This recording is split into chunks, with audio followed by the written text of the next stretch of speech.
Tempo manipulation. Tempo manipulation is the control of speed. Rushing you so you can't think, or stalling you so you can't act. The witch understands the mind has gears. Certain truths require slow gears.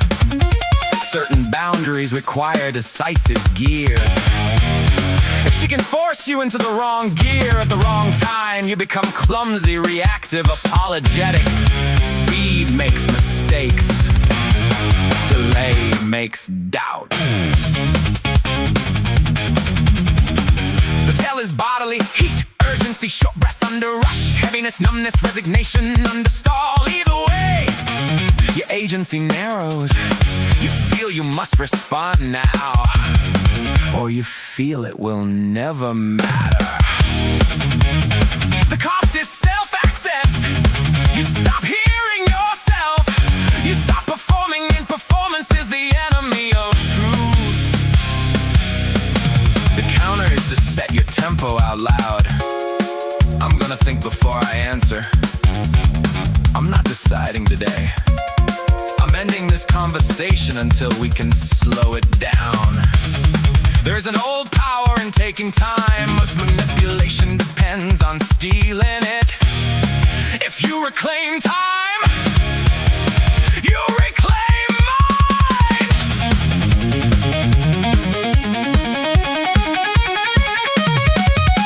The mortal upgrade scam. This is one of the witch's prettiest tricks. She takes your virtues and sells you an improved version that conveniently benefits her.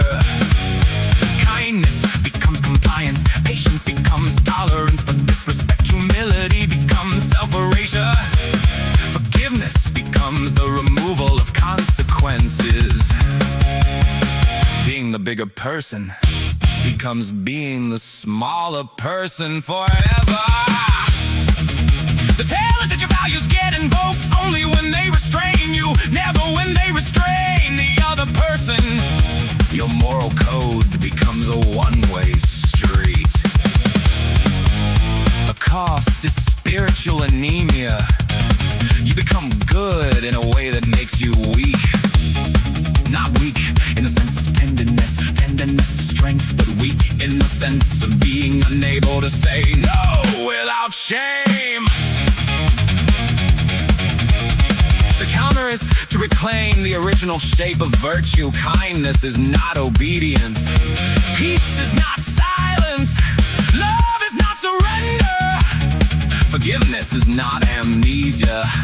Humility is not self-hatred.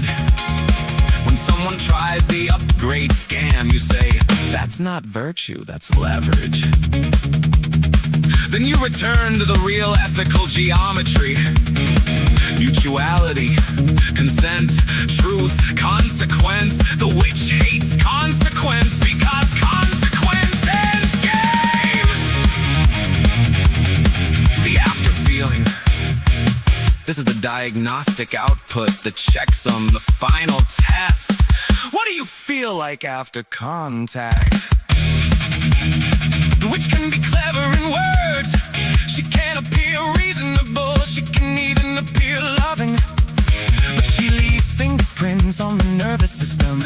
You feel thinner, foggy, smaller, vaguely ashamed. You feel like you owe something you can't name.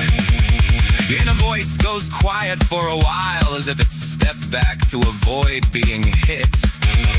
That after feeling matters because it bypasses rhetoric. It tells you whether your coherence is being fed or drained. Healthy conflict can leave you tired, but it doesn't usually leave you dissolved. A hard conversation with a good person can still end with repair, clarity, respect. Which contact tends to end with distortion. The cost of ignoring the after feeling is that you normalize self-abandonment. You start thinking, this is just how relationships are. That's how the net becomes home. The counter is to treat the after feeling as data, not drama. If you consistently feel diminished, you shorten exposure. You exit earlier. You do a reset. Water, movement, writing down what you know is true. Talking to someone who restores your coherence. And you adopt the repair check as a rule. People who can repair can be worked with. People who must control cannot.